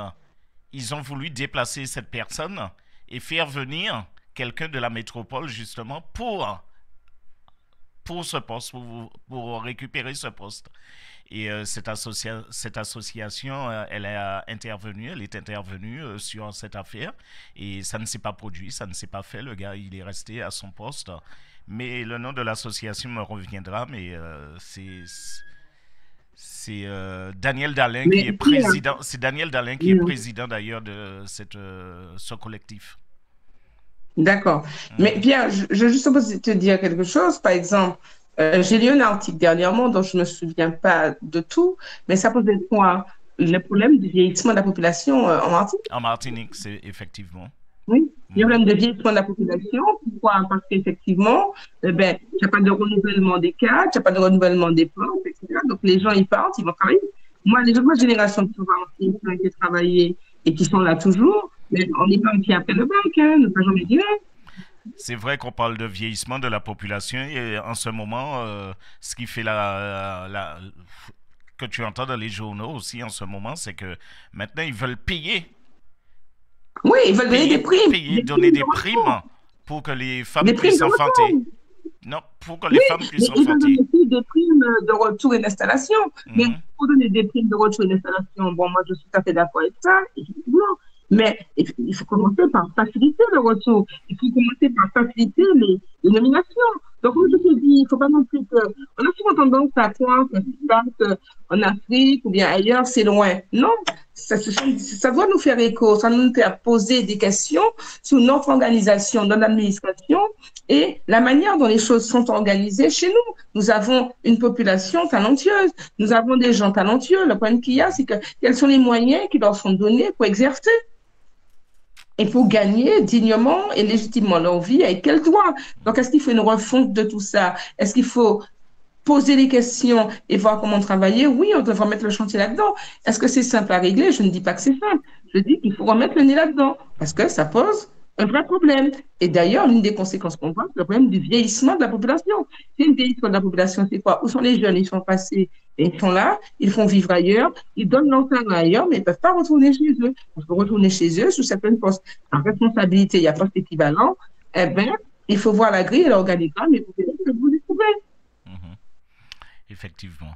Alors, Tu vois? oui, Oui. pour revenir du côté de l'Afrique, est-ce que tu penses que les Antillais, nous, les Antillais, on se soucient effectivement de la problématique africaine? C'est-à-dire que nous sommes un peu nombrilistes. Il faut pouvoir l'avouer, nous sommes un peu nombrilistes et puis on a toujours tendance à penser que c'est nous qui souffrons le plus. Mhm. Mais euh, c'est la réalité, c'est qu'en fait, l'espace-monde a changé. On ne peut plus être centré sur soi comme avant parce que l'espace-monde a totalement changé. C'est-à-dire que par les réseaux sociaux, les médias, tout ce qui se passe, nous sommes au courant à l'instant d'une réalité. Mhm. Et en fait, ce qui se passe ailleurs doit nous interpeller, doit nous interroger sur notre propre réalité. On ne peut pas rester en se disant que ça se passe loin de chez nous. Mhm. Tu vois, ça ne se passe pas si loin de chez nous que ça. Et quand on fait les choses qu'on ne pensait pas imaginer voir chez nous, qu'on les voit à la maison maintenant. Tu comprends ce que je veux te dire? Donc, ça doit nous interpeller. C'est vrai qu'on a, nous, un rapport à l'Afrique, nous, Antillais, qui est complexe et compliqué. On a un rapport à la métropole qui est complexe et compliqué, mais on a un rapport aussi à l'Afrique qui est complexe et compliqué. Et c'est important, justement, qu'on puisse se réconcilier dans nos racines, se réconcilier pour nous qui sommes dans cet archipel de l'Amérique, arriver à, comme dirait Walcott a dit, c'est le prix de littérature de Saint-Lucie, les auteurs Saint-Lucien et le prix de littérature en 1992. Et il a dit dans ce très beau poème, L'archipel des Amériques, je remercie mon ancêtre esclave qui m'a vendu et je remercie aussi l'esclave blanc qui m'a fait échouer parce que ça a donné cette identité que je suis, si tu veux. Donc, à un certain moment, il faut aller loin des polémiques et des débats, oser se réconcilier et assumer nos racines contre désapproprier de notre identité actuelle pour pouvoir interroger le fait historique avec beaucoup de sérénité, avec beaucoup de maîtrise, pour pouvoir aussi voir notre positionnement aujourd'hui. Ce chemin-là n'est pas facile à faire. Ce chemin-là, nous le faisons sur des voies différentes. Ouais. Là, il n'y a pas de jugement à avoir, ou bien pas de méthodologie à donner. Mais je pense qu'il faut pouvoir voir ces choses-là. Moi, mon voyage en Afrique est un voyage incroyablement important pour moi, pour comprendre certains mécanismes qui font et qui expliquent et justifient mon positionnement aujourd'hui. Et je pense que ce voyage-là que j'ai fait, j'ai été au Burkina Faso, j'ai été au Mali, je suis passée par la Côte d'Ivoire, j'ai vu le Gabon, j'ai vu le Sénégal. Ces parties-là, les systèmes politiques, la prescription, les modalités m'ont déjà permis de ne pas avoir de jugement, de comprendre un peu les mécanismes internes. Et puis, il y a cette histoire, il y a ces grands leaders africains, je pense à Thomas Sankara notamment. Il y en a plein qui ont fait des discours, qui ont fait des choses incroyables et qui méritent d'être sur le devant de la scène pour pouvoir se réapproprier cette histoire, qui est une histoire incroyablement glorieuse. Ce pas des gens qui nous ont vendus comme ça, ce serait incroyablement réducteur. Nous sommes sur des faits incroyablement complexes. Et nous sommes sous des volontés très glorieuses, belles, d'affirmation et d'émancipation qui ont avorté, qui ont échoué, parce que la révolution ne peut pas se faire en un coup, le changement ne peut pas se faire en un coup, la maturité ne se fait pas en un coup, mais si nous sommes là où nous sommes, c'est grâce à cette fécondité qu'il y a eu. On n'arrive pas comme ça et puis on n'invente pas l'eau chaude, ce n'est pas vrai, il ne faut pas qu'on ait ces prétentions-là. On arrive par ceux qui ont ouvert les voies bien avant nous et qui nous permettent d'avoir ce débat, qui nous permettent d'avoir cette liberté, qui nous permettent justement d'être acteurs. Et ce que nous faisons aussi, les fruits, nous n'allons pas peut-être les récolter nous-mêmes, ce sera la génération qui va arriver derrière, qui va pouvoir justement moissonner tout ce qu'on a un peu semé. Et c'est comme ça qu'il faut voir les choses. Il ne faut pas voir les choses sous les clichés, il ne faut pas voir les choses sur les représentations, il ne faut pas voir non plus les choses à l'excès dans une revendication, mais il faut voir les choses dans une affirmation souveraine. La cour d'or. Non, non, la cour est là, mais tellement, je suis tellement pris justement parce que tu dis que... Est-ce que tu comprends bien? Oui. Et c'est ça qui est intéressant. Moi, ce sujet-là m'a intéressé. Pourquoi? C'est pas pour faire un historique des rapports. Je m'en fous. C'est pour voir aujourd'hui, moi, en tant que personne. Tu sais, quand je suis à Paris, je me considère de Martinique, de Guadeloupe, de Réunion, de Guyane, de tout, tu vois. Quand je suis en Martinique, je suis martiniquaise. Quand je suis à Paris, moi, je suis de ce melting pot extraordinaire des Outre-mer. Mais nous nous retrouvons avec une âme. Nous sommes des personnes échouées par nos histoires féminines et nous avons tout bâti, nous avons tout construit. On a été des déracinés, on a été des personnes errantes un peu, dont on a déraciné, mais la force qu'on a eue, notre identité qu'on a eue, on l'a construit, on l'a bâti. On l'a bâti au travers de l'évolution, on l'a bâti au travers de révoltes. Excuse-moi de prendre l'image, mais notre sang s'est mélangé, notre sang rouge s'est mélangé à la candeur de la blancheur justement de la canne à sucre pour pouvoir donner ce que nous sommes. Et ce que nous sommes, c'est un produit fier et fort. Alors, Chantal, tu vois, je suis allé aussi en Côte d'Ivoire, j'ai eu l'occasion d'y aller. Toi, tu es parti du côté de l'Afrique. Tu as, comment dirais-je, il y a Philippe Pilotin aussi qui est là avec nous. Il a voyagé beaucoup du côté de l'Afrique aussi. Alors, il a levé le doigt. Alors, on va lui donner la parole à Philippe aussi. Bonsoir Philippe, bienvenue Philippe. Bonsoir. Merci, bonsoir Chantal, bonsoir à tous les connectés, très belle émission que je vais le prendre en cours. Bonsoir Pierrot et puis toute la team, tous ceux qui nous regardent et qui participent à cette belle émission et cette belle initiative qui a été mise en place par toi Chantal, je ne peux que l'apprécier. J'espère que les gens tout au long des semaines, se seront présents sous la toile, vont oser composer au niveau de la radio, pour pouvoir dire ce qu'ils ont envie de dire, pour faire découvrir un peu et puis faire avancer les choses. Alors moi, ce que je voulais dire par rapport à l'Afrique, moi qui ai vécu dans pas mal de pays africains, Côte d'Ivoire, Sénégal, Gabon, Tchad, Djibouti, etc., pendant plus de 2 ans chaque fois, donc j'ai une connaissance un peu de l'Afrique. Moi je dis, c'est déjà, il faut que, alors, il ne faut pas que les gens le prennent mal quand je le dis. Un peuple où les enfants ne vont pas à l'école tôt, c'est un peuple demain qui va souffrir lorsqu'il sera adulte. C'est-à-dire, je m'explique. C'est-à-dire comme qu'aujourd'hui, il faut que les gens de bonne volonté en Afrique, les gens qui sont partis qui ont fait fortune, comme font certains footballeurs, puis, même s'ils ne vivent pas dans leur pays, créer cette dynamisme dans leur pays, pas que dans le sport, parce que le sport, je veux dire, n'emmènera pas de l'instruction dans ces pays-là. Parce que quand on voit bien que les gens qui ont gagné de l'argent avec le football, c'est pas pour autant qu'ils reviennent faire des choses, etc. Bon, bref. Mais ce que je veux dire, c'est qu'il faut qu'aujourd'hui, que ces gens qui ont réussi à l'extérieur reviennent au pays, pouvoir créer des écoles, pouvoir permettre à des jeunes de pouvoir faire des études, parce que c'est vrai qu'en Afrique, contrairement à ce qu'on pense, sans avoir fait des études, il y a beaucoup de jeunes qui sont très intelligents. Ils sont peut-être pas instruits, parce que l'instruction, ils ont des choses différentes. Mais je pense qu'il y a déjà ce problème-là déjà. La deuxième chose aussi, il faut que les femmes aussi ne soient pas maltraitées par les hommes. Parce que le plus souvent en Afrique, c'est leur culture, mais aujourd'hui, le monde change. Il faut que la femme comment dirais-je, toute sa place dans la société africaine, si on veut que les choses changent pour que demain, le monde change. Et que l'Afrique change et que soit le pilier du monde. Parce que ce fut le cas par le passé. Aujourd'hui, quand on voit par exemple, aujourd'hui, l'Afrique, le continent africain, c'est le seul continent où il n'y a pas d'usine de voitures. Il n'y a aucune usine de grande ampleur où les Africains peuvent s'autosuffire eux-mêmes, que ce soit alimentairement, etc. Tout est importé. Donc déjà, ils sont presque les mendiants du reste du monde. C'est ça le grave problème. Ne serait-ce qu'en médicaments, ne serait-ce qu'à tout point de vue. À tout point de vue. Donc il faut travailler dans ce sens-là dès maintenant pour pouvoir être indépendant, comme l'a fait la Chine, comme le font d'autres pays aujourd'hui qui veulent prendre part à ce monde. Ensuite, ce qui se passe aujourd'hui, c'est que la plupart des dirigeants africains qui sont en place sont des gens corrompus. Philippe, oui? 2 secondes, le temps de faire rentrer quelqu'un. Et vas-y, continue sur ta lancée. Je vais demander à la personne. Oui, alors, voilà. Le problème qui se pose, c'est que la plupart des hommes politiques qui sont en place dans ces pays-là sont des gens qui sont corrompus. Une fois qu'ils sont au pays, ils sont au pouvoir, ils considèrent comme si que l'État leur appartient, que l'argent du pays, ça va dans la poche. Quand on voit, et la seule fois où j'appréciais ce qu'a dit Trump, c'est qu'on a dit, je ne comprends pas, que l'Afrique, qui a 10 000 fois plus de choses que l'Arabie Saoudite, que le Koweït, etc., il ne pèse pas à l'international. Alors que quand on prend l'Afrique, sans l'Afrique, le monde n'existerait pas. Le monde n'existerait pas parce que toutes les matières premières, toutes les choses, quand on va pour les fusées, l'uranium français pour la bombe atomique, ils l'ont pas inventé, ils l'ont pas trouvé en France, etc. Donc voilà. Donc si aujourd'hui la plupart des pays européens ne veulent pas quitter l'Afrique, même les Asiatiques, il y a bien une raison. Ils savent très bien que sans l'Afrique, ils ne peuvent pas exister. Mais ils veulent une Afrique sans noir.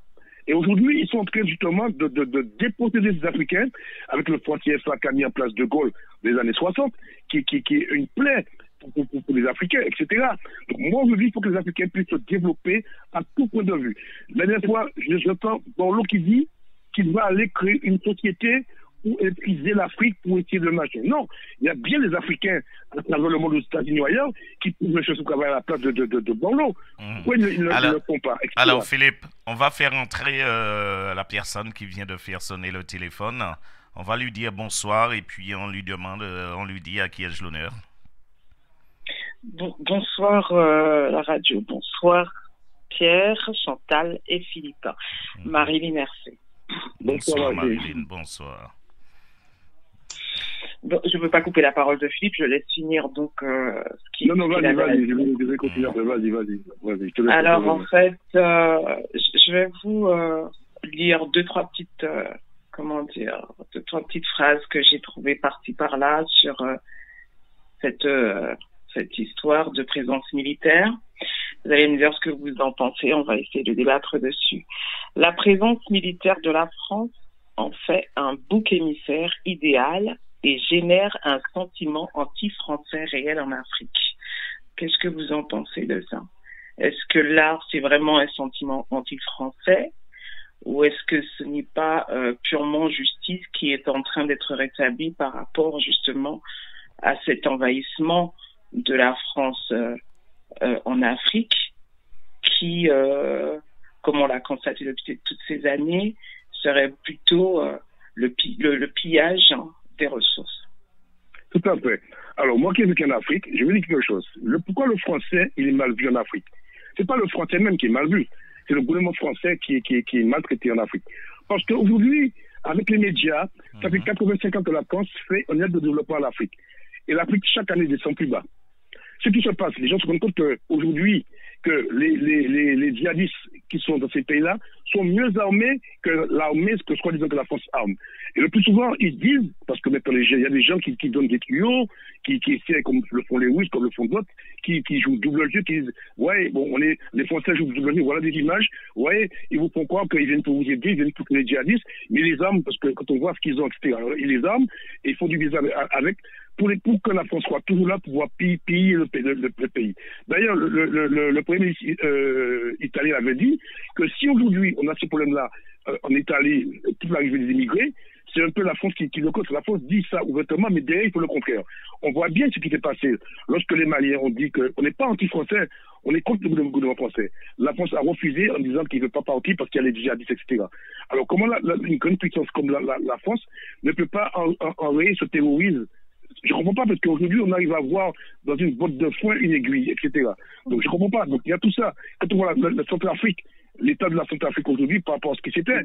Donc est-ce qu'il y a une volonté politique de la France aussi de maintenir ces pays-là sur perfusion pour que aussi, et puis que ce qui se passe, c'est qu'aujourd'hui, on a peur. Dès qu'il y a un dirigeant qui a de bonnes idées, qui dit, bon, on va réunir l'Afrique comme on a fait l'Europe, comme on a fait les États-Unis, pour avoir notre monnaie, pour être puissant, eh bien, la France fait tout, ou les autres pays, les Américains aussi, pas voir. Ils jouent double jeu, ils essaient de miner ou de diminuer ces gens qui veulent amener le pays. Voilà, donc c'est un problème aussi qui se passe aussi. Il faut pas alors, le dire. Hein. Philippe, garde un petit peu sur le coude quand même. On va écouter Chantal par rapport à la question que Marilyn a posée. J'ai écouté les propos de Philippe depuis tout à l'heure, mais je voudrais nuancer le propos. Parce que pour moi, il y a des faits qui sont plus complexes que ce qui a été avancé. Et par rapport à la question, c'est une question qui est très intéressante, mais dont la réponse est incroyablement complexe. Pourquoi? Est-ce qu'il faut... Nous sommes dans une organisation continent qui n'est pas du tout la même chose. Tant qu'on va voir la France, l'Afrique sur nos critères d'organisation européens, on va se tromper totalement. Nous sommes sur des critères d'organisation qui ne sont pas les mêmes au niveau de l'administration, qui ne sont pas les mêmes au niveau territorial. En fait, dans un pays qui est, dans un continent qui est incroyablement grand et qui est difficile à maîtriser, en fait, son lancement. La réalité qu'il peut avoir sur la Côte d'Ivoire au niveau sud n'est pas la même réalité qu'il peut avoir au niveau du nord, où ce qu'on appelle les notions de clan, de tribu, sont incroyablement importantes et affirmées. Déjà une chose. La deuxième chose, c'est-à-dire qu'effectivement, nous avons un pays, nous avons un continent, pardon, qui vit, qui a vécu pendant longtemps, si vous voulez, sur ce qu'on appelle un asservissement en fait des puissances européennes par tous les phénomènes d'esclavage et puis tous les phénomènes de colonisation. Et puis il y a eu les grands mouvements qui ont été les mouvements de décolonisation dont effectivement les luttes intestines ont ravagé, ont divisé, ont fait avoir, je vais dire parce que c'était des querelles de pouvoir, bien que les États pouvaient je vais dire, aider et encourager, mais notamment ces luttes intestines, des grands leaders. Regardez l'assassinat de Thomas Sankara. Regardez aussi ce qui va se passer avec Mobutu, quand il va faire assassiner le grand leader indépendantiste, dont le nom est Lumumba, notamment.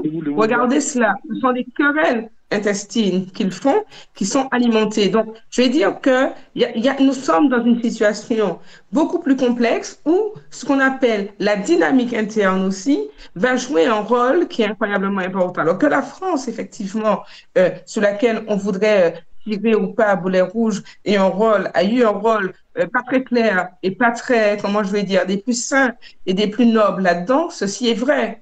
Ceci est vrai et les Africains ont raison de prendre leur autonomie, ont raison de s'affirmer, ont raison de, comment je vais dire, de pouvoir effectivement mener ce sentiment comme ils le mènent. Néanmoins, et encore une fois, je dis que je regarde notre observateur, la situation géopolitique aussi ne peut pas être prise en compte, si vous voulez, avec les attentats, avec les rébellions, avec ces excursions qui sont mises en place pour pouvoir effectivement déstabiliser des pays avec d'autres puissances comme la Chine et la Russie qui n'ont pas des intérêts nobles non plus.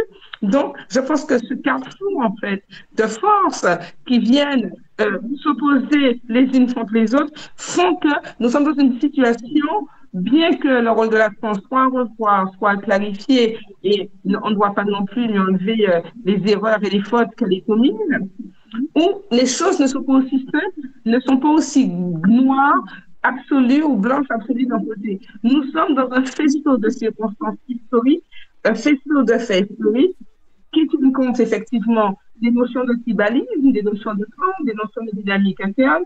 Je vais essayer de savoir que Mobutu et les présidents vont donner quand même l'ordre d'assassiner de manière incroyablement cruelle Lumumba. Et c'est parce que ça va intéresser quand même Mobutu que le gouvernement belge, qui va reconnaître son erreur, il va demander pardon d'ailleurs, va faire ce qu'il a fait. Vous voyez? Donc, si vous voulez, il n'y a pas eu quand même de voleurs sans sous-tireurs. Donc, il faut bien observer ces choses-là de manière incroyablement classique. Donc, ça a forcément impacté le système économique, un système économique vicié, puisque c'est un système économique qui est dépendant et il reviendra effectivement à l'Afrique de prendre en charge ses ressources. Alors, je ne dis pas que, pour répondre à votre question, Marilyn, que c'est tout blanc, tout noir d'un côté. Je dis que nous sommes dans une situation explosive, certes, qui clairement la conséquence, la résultante de relations coloniales, je vais dire, qui sont encore mal maîtrisées, qui sont compliquées, mais qu'il faut prendre quand même dans un contexte géostratégique aujourd'hui, géopolitique aujourd'hui et aussi économique aujourd'hui, qui ne s'explique pas de manière la plus simple. À rappeler quand même que le port d'Abidjan est détenu par Bolloré, qui détient le port d'Abidjan à 90%, ce qui n'est pas rien non plus. Alors, on va laisser, c'est vrai, Chantal à gauche. Chantal, mets-toi à gauche, puisque tu n'es pas... tu es en train de disparaître sur notre écran. Je ne sais pas où est-ce que tu vas. Vas-y, mets-toi encore à gauche. Non, je suis là. Mets-toi sur la gauche, mets-toi à gauche, mets-toi... Voilà, tu as peur de te mettre au centre. Alors, Marilyn, satisfaite des réponses ou encore? Oui, tout à fait. De toute façon, ce sont des réponses que je partage de part et d'autre, que ça soit du côté de Philippe ou de Chantal, de toute évidence. En plus, elle a bien résumé la chose. Il n'y a pas de voleur sans sous-tireur, hein, donc ça, tout à fait. Il faut le retenir. Voilà. Alors, le deuxième point, je vais vous lire autre chose. Donc, alors, le président de la République déclare du défi sécuritaire climatique au défi démocratique avec la jeunesse qui arrive et à laquelle il faut proposer un avenir pour chacun des États africains. Donc, il faut consolider des États et des administrations, investir massivement dans l'éducation, la santé, l'emploi, la formation, la transition énergétique. Donc, voilà un peu qu'il propose par rapport au retrait, à la demande de retrait des troupes françaises. N'est-ce pas un discours plutôt hypocrite, hein, sachant que notre propre pays vacille largement? Comment s'occuper de consolider les autres États, d'investir dans l'éducation, dans la santé, l'emploi, la formation, enfin tout ce qu'on veut. Pourquoi en Afrique? Si tu me permets, Marie, elle a bien détaillé. C'est vrai que quand on voit ce qui se passe aux Antilles, nous sommes français, on n'est pas aidé au niveau formation, etc. Bon, je prends des détails, on va être sur l'Afrique. Je me dis aujourd'hui, ça fait plus de 85 ans, depuis De Gaulle, où on parle d'aide au développement, formation, école, santé. Combien, chaque fois que la France a créé une structure médicale, c'est dans l'intérêt des Français. Pourquoi? Je m'explique. C'est-à-dire comme que lorsqu'ils vont exploiter un petit pétrole ou n'importe quoi, aux alentours mettre une piste d'atterrissage, ils vont goudronner là, ils vont goudronner, etc. Mais pas pour la population. Donc, c'est bien dommage que, bon, il dit ça pour faire beau, pour se donner bonne conscience, mais ça ne se fera jamais. Puisqu'on voit bien déjà qu'aujourd'hui, déjà, avec le paludisme, quand Pataoyo avait trouvé un médicament contre le palu, l'OMS a refusé que comme avec Pataoyo, ils voulaient le donner en cadeau à l'Afrique. Ils ont refusé, les Américains ont refusé que ça soit gratuit. Donc, on peut dire que c'est des conneries. On ne fait rien pour aider l'Afrique. Moi, je pense que aujourd'hui, les Européens ne veulent pas quitter l'Afrique. Donc, ils essaient de se maintenir en place, hein, parce que sans l'Afrique, on ne peut pas vivre. Il faut être honnête, parce que l'Afrique, elle est encore inexploitée au niveau de son sous-sol. Il y a même encore des matières qu'on va découvrir, même des métaux, etc. Et donc, on ne peut pas laisser ça. C'est un peu comme le Comore, quand la France a fait voter, a fait ce pays devenir un département, parce que pour avoir la même mise-à-dessus. Je suis français, j'ai pas peur de le dire. Ne prends pas tout soit dupe, parce que même des politiques le disent en aparté, pas devant les caméras. Ils sont conscients. Donc c'est l'intérêt de la France qui prime, pas l'intérêt des Africains. Donc je suis désolé. Donc c'est ça, Marie, tout à fait. Mais ça n'existe en fait. Il faut bien se rendre compte que, en fait, il ne faut pas non plus que nous ayons un discours naïf. Hein. Ça existe partout, dans tous les pays. Que croyez-vous que la Chine fait? Moi, j'ai été en Afrique. J'ai été en Afrique, moi. Tu l'as dit, Philippe, on a voyagé, donc on n'est pas dupe de la situation. Vous avez des pays, des endroits qui sont des endroits, en fait, où j'ai vu l'influence chinoise. L'influence chinoise, qu'est-ce qu'elle a fait? Elle a fait de la démocratie? Non, elle a servi les Africains. Voilà. Et elle leur fait acheter des devises et elle engage l'Afrique. C'est ce qui se passe. C'est pareil pour la Russie. Aucune personne n'arrive, aucun pays n'arrive pour donner quelque chose de gratuitement. Le côté bon samaritain, ce n'existe pas. Qu'est-ce qui se passe de tout temps? Nous sommes dans quelque chose qui est ce qu'on appelle l'émergence de puissance. Pour pouvoir avoir une puissance, il faut avoir de l'aura, il faut avoir développé des protectorats, il faut développer son influence. Voilà. Pourquoi la France n'est pas intéressée pour se débarrasser des autres mers? Mais nous sommes quand même la première puissance, la deuxième puissance maritime au monde. Ça donne quand même, ça donne ce qu'on appelle du pouvoir. Ça aide à tout un pays à développer sa puissance. Mais évidemment, ça c'est quelque chose qui est une réalité.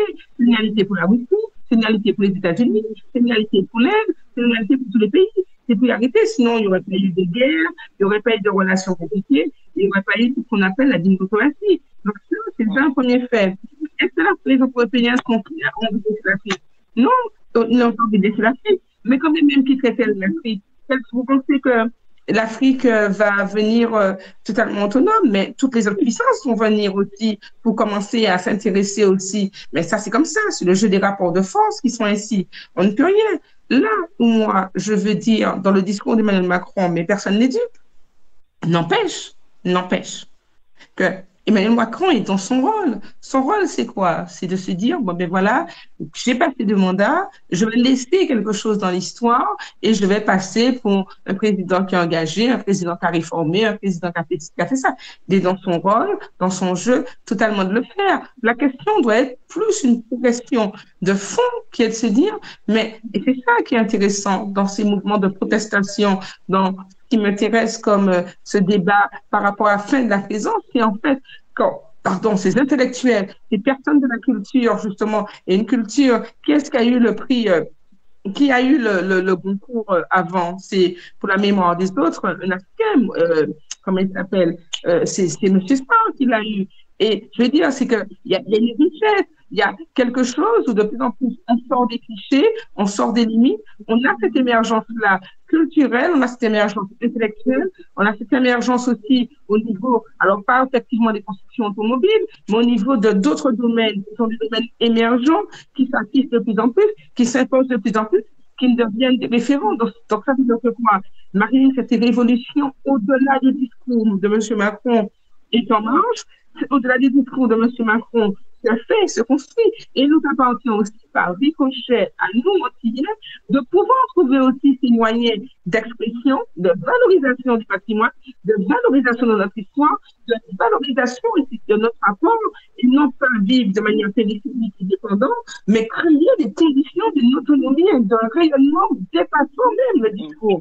Et c'est ça que je trouve et que je respecte les Africains là-dessus, c'est qu'ils créent, justement, ils arrivent à créer les conditions d'un rayonnement culturel, les conditions d'un rayonnement de plus en plus politique, bien que ça soit compliqué, parce que la plupart des vieux cadors qui sont là, et Philippe l'a très bien dit, c'est eux qui les ont placés, mais ceux qui arrivent, en tout cas, et c'est le cas du président du Sénégal notamment, c'est le cas du président malien notamment, qui arrivent à trouver les moyens de rayonnement des cadres du discours. Et c'est là aussi notre enjeu, notre défi. Notre défi en tant qu'outre-mer, en tout cas, c'est moi, là où ces crises m'interpellent, c'est qu'au-delà du discours politique, en fait, ce discours politique dont on sait qu'effectivement, il est rempli les pavés de bonnes intentions et remplis de vœux pieux, mais que nous trouvions les moyens de développer, et cette émission d'ailleurs, y contribue à son échelle, à développer ce qu'on appelle ce rayonnement intellectuel, ce rayonnement culturel, ce rayonnement artistique, pour créer les conditions d'une aura et d'une autonomie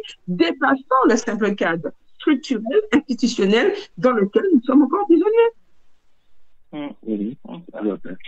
Il avance encore un autre argument puisque il déclare la France n'est pas une assurance vie au règlement des problèmes politiques des différents pays. Mais ceci dit, il a raison de le dire, mais s'il a raison.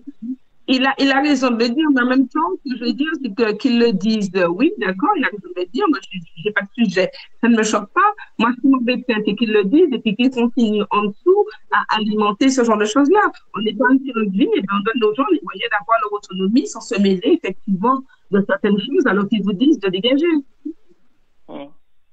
Ils disent que la France n'est pas l'assurance vie, c'est très bien de le dire, comme dit Chantal, mais derrière aussi, ils sont en train de déstabiliser quelque part pour toujours qu'on appelle au secours la France. Vous voyez, sans nous, vous ne pouvez rien faire. C'est un petit peu ça aussi. Donc, et puis maintenant, donc c'est ça, c'est une façon de dire les choses pour faire croire qu'on est, voilà. Quand on veut noyer son chien, on dit qu'il a la gare. C'est ce que dit l'expression.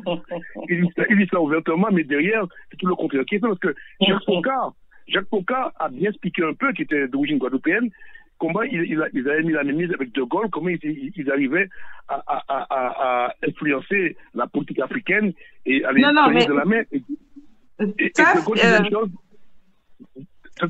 Ils l'ont fait, puisque Pocard était l'artisan de la France-Afrique, ça c'est sûr qu'ils l'ont fait, mais je pense qu'aujourd'hui, historiquement, on ne peut pas s'appuyer sur les mêmes bases, parce que c'est vrai qu'il y a des paramètres légers qui ne sont pas énormes, légers qui ont changé. Et je voudrais aussi nuancer le propos, hein, si tu me permets, Philippe, juste des choses, hein, c'est pas du tout, par exemple, à ça, c'est pour aller dans le sens, c'est qu'en fait, bon, c'est vrai que ça ne se dit pas parce que ça ne se crie pas sur les toits, parce que vous savez, l'information nous donne ce qu'ils veulent bien nous donner aussi, mais il y a de nombreux, effectivement, footballeurs africains qui investissent, qui réinvestissent effectivement dans des écoles, dans des hôpitaux et qui mettent de l'argent, qui ne le crient pas sur les toits. C'est vrai qu'il y a une affirmation, il y a une émancipation de plus en plus de femmes, justement, chefs d'entreprise, d'avocats, qui sont arrivées et justement qui investissent dans des actions et qui font des choses absolument extraordinaires pour pouvoir travailler à l'émancipation des femmes, l'émancipation des jeunes filles. Donc, nous ne sommes plus dans des discours stéréotypés, clichés. Il y a vraiment un vrai changement qui se fait de l'intérieur et c'est ça la vitalité de cette jeunesse. C'est ça la vitalité de cette force, c'est ce changement qui se fait. C'est-à-dire qu'il y a une rupture quand même, qu'il faut le dire, entre les aînés, bon, ben, qui ont fait ce qu'ils pouvaient avec les moyens qu'ils avaient, avec l'asphyxie qu'on leur a donnée et qu'il faut reconnaître, hein, il y a une asphyxie des pays européens sur les populations africaines à un certain moment. Mais Dieu merci, il y a un changement de paradigme quand même avec cette jeunesse, avec ces jeunes qui se prennent en charge, avec cette nouvelle génération qui arrive. Comme je disais en préambule tout à l'heure, avec cette maturité, en fait, il faut vraiment rendre hommage au combat de nos frères africains qui ont mené un travail de l'intérieur. Et ça, je vous dis que ça nous inspire, ça doit nous interpeller pour des échanges culturels, des échanges intellectuels, passionnés pour pouvoir justement nous-mêmes animer notre propre vivier justement et continuer aussi sur cette route-là. Je vais recevoir dans cette émission-là Raphaël Confiance, je vais recevoir quelques amis pour qu'on puisse aussi voir ce sujet-là de notre rayonnement culturel, de notre rayonnement intellectuel, de ces débats-là qui sont de qualité que nous faisons. Et je vous en remercie pour pouvoir petit à petit créer, pouvoir, comme on veut, percer ces murs, justement, pour pouvoir avancer. Mais il y a vraiment cette mutation, en fait, de ces populations africaines qui sont sorties des clichés, qui sont sorties des stéréotypes. Et depuis 10, 20 ans, on assiste justement à une éclosion absolument incroyable qu'il faut souligner, qu'il faut mettre en exergue. Et c'est là qu'ils sont en train de réussir quelque chose de fort, et que justement, ils arrivent justement à éteindre le discours, à le rendre sombre par rapport au poids de leur protestation, par rapport au poids de leur engagement intellectuel, et d'ailleurs par rapport aussi au poids de leur rayonnement, quand il y a Mombasa, qui a le prix Goncourt, quand il y a quand même une effervescence extraordinaire des acteurs de plus en plus, je pense à Alice Diop, qui va être couronnée de ce qui pensait pour les Césars avec ce livre, avec son film Saint-Omer, vous voyez.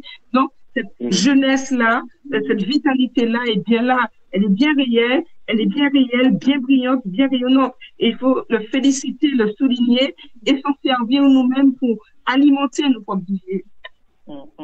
Tout à fait. Donc, moi, je sais qu'il y a une jeunesse actuellement, parce qu'il y a des reportages que je regarde souvent sur Arte, où on voit des jeunes Africains qui repartent au pays, qui créent des sociétés, notamment de véhicules et pas tellement de choses, de le tourisme, etc. Et ça, je les encourage et j'en suis fier, parce que je me dis, au moins, eux, ils ont compris, etc.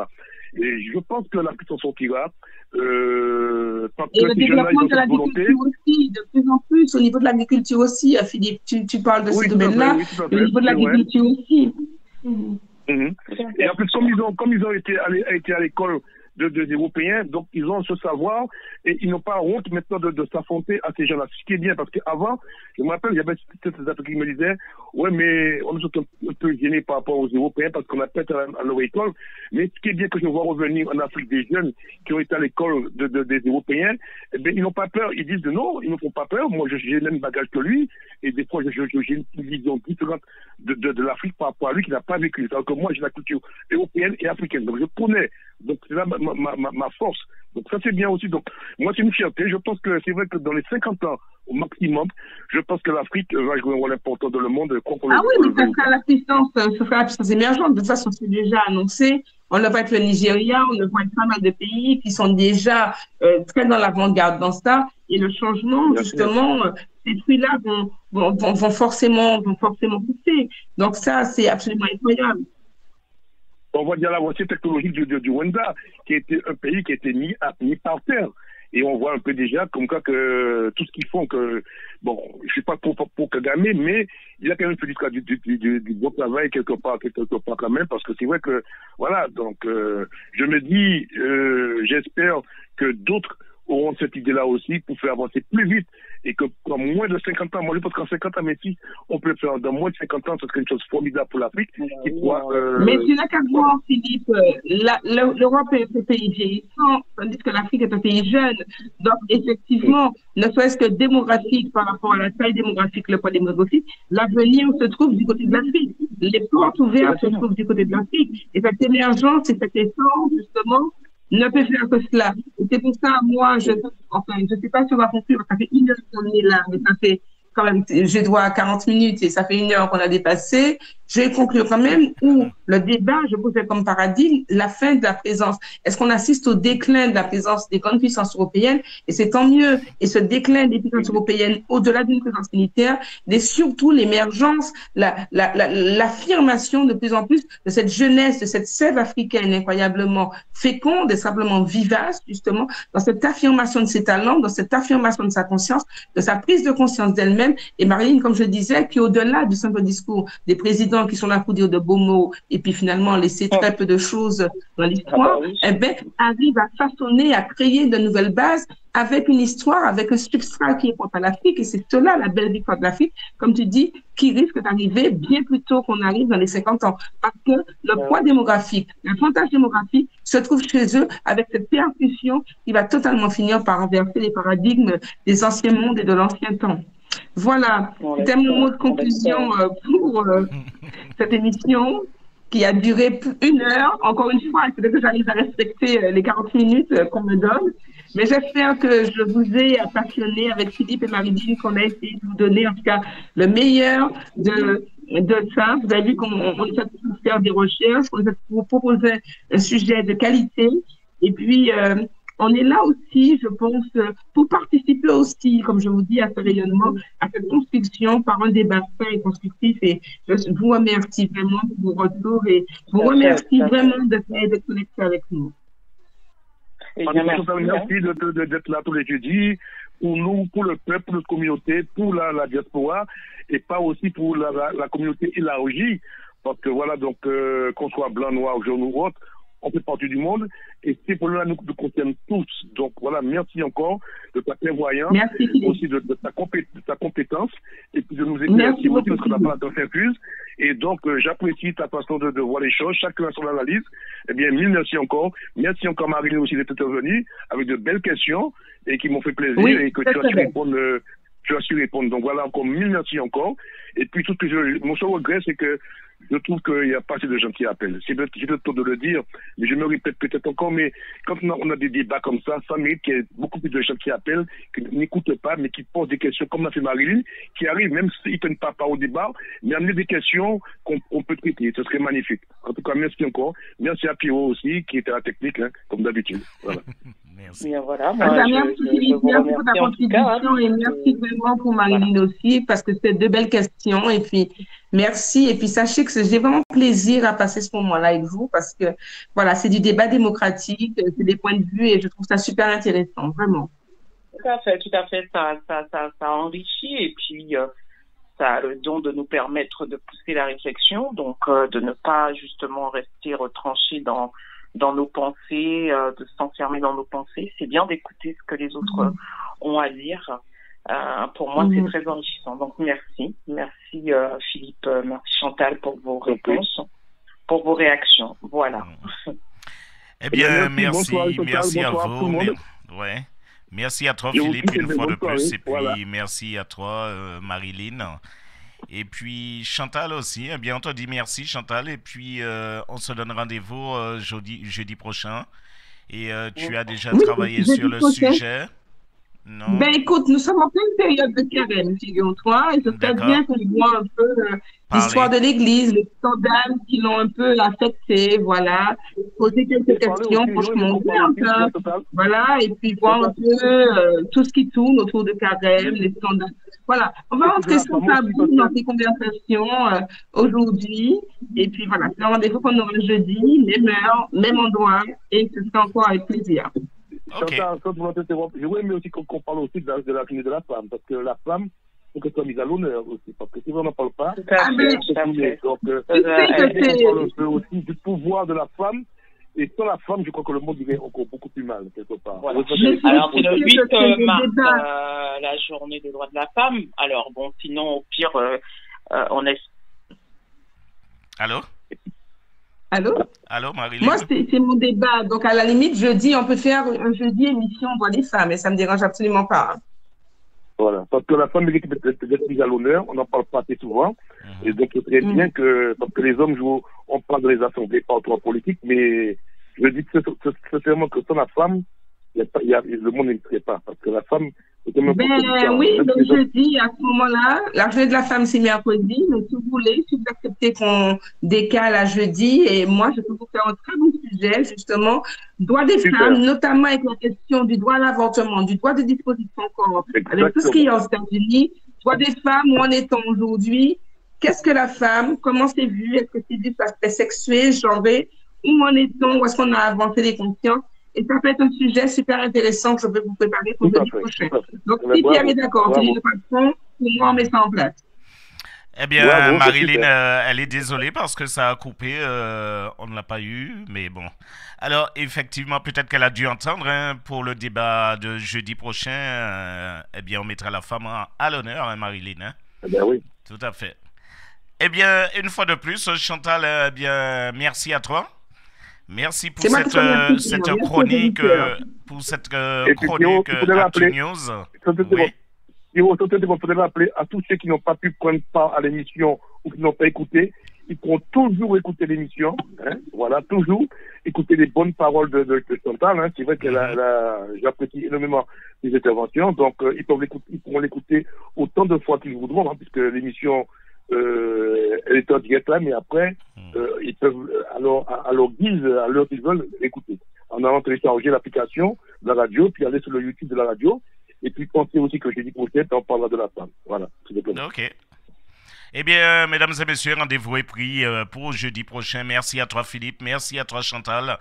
Et on se dit à bientôt. On va se quitter sur la musique africaine. On va se quitter sur de la musique africaine. Merci en pile. Merci en chai. Au revoir.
pour ça que ce que Dieu a conçu pour durer, vous ne pouvez pas arrêter.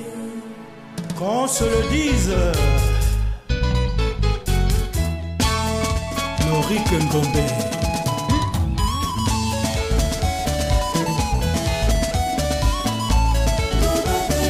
Je t'en veux pas, ne m'en veux pas, c'est ça la vie, c'est toi qui as décidé, j'accepte ta décision. Pourquoi tu me comprends, ma vie n'est plus à toi. Prosper à Kongina. Dans la vie on vous aime ou on vous déteste, et de chaque fois sur terre nous sommes des touristes. Oh Saint-Esprit, Bénédicte Ngobo Yeye Matmasa, Nyangenge Ngobo Yeye Matmasa, Jules Kanga de Montréal. adieu regret, souvenir d'intérêt, j'ai tout compris, beauté nayoye, c'est ça la vie, t'as rien compris, t'as rien compris. Benoît José de la Guyane. Balancez, balancez, balancez. Démarrez. La guerre moi de toi, Tikanga, lâchez-moi chérie, Koulanga, c'est ça la vie, Tikanga, Limombi, JL de la Martinique. Bernardino Obiang de la Guinée équatoriale. Vive le premier qui vive le dernier, oh Saint-Esprit. Nyama Bobaramwe mon frère Kenge. Joseph Lunanga Batubengi, commandant de bord. Alexei, Sissi, Daniela, Maïmone, Claudia, Chicha, Asia, Moïse, Cindy, Cécilia, Ibitele, Yakango, Tobina, Mabina, Mabina, Binango, Mabina, Mabina, Yamboka, Yakango, Tobina, Mabina, Mabina, Binango, Mabina, Mabina, Yamboka, Matuma Matmwassa. Béatrice bébé chinois. Jacques Ndende de Bafoussam au Cameroun. Fiona, Wendy, Jennifer, Victoria, Helena, Sophie, Sylvie, Louise, Bénédicte, Angélique, Laurie, Karine, Gwenaël. Laetitia, Ophélie, Aïcha, Naye, Blondine, Fafi Barbara Vanessa. Samy, Yannick, Amba, Max, Steven et Olivier. Aïda, Schengen. de leur chérie, c'est toi qui as choisi du bon chérie. C'est mieux comme ça, c'est mieux comme ça. Ngobo Chris Bona.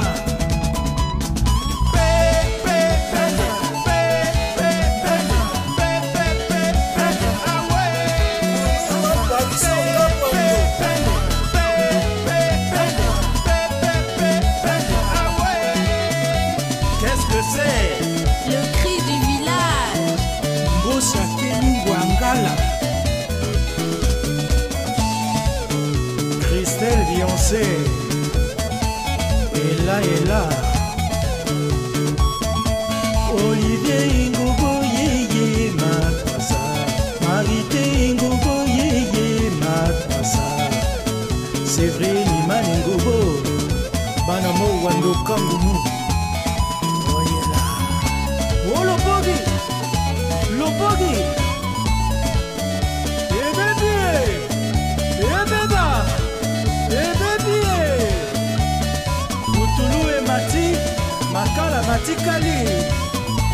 Kalissima, Igorodoé, Bilal le peintre, valeur ajoutée, Issa Taoré, le Burkinabé du Maryland.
Chaque merveille à l'univers, la qu'a fusionné maintenant la main.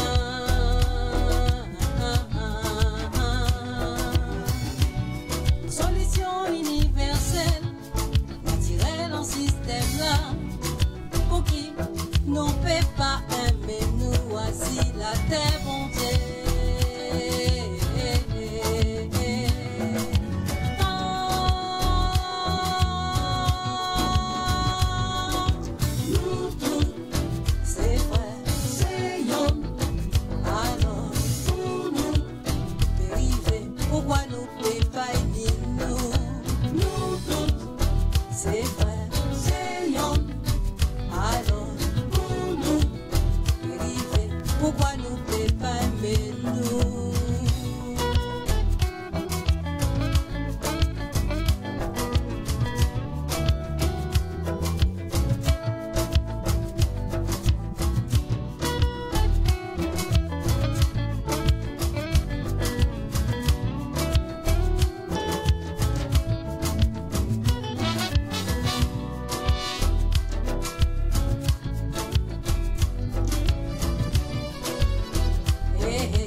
Assis la tête de tous ses frères.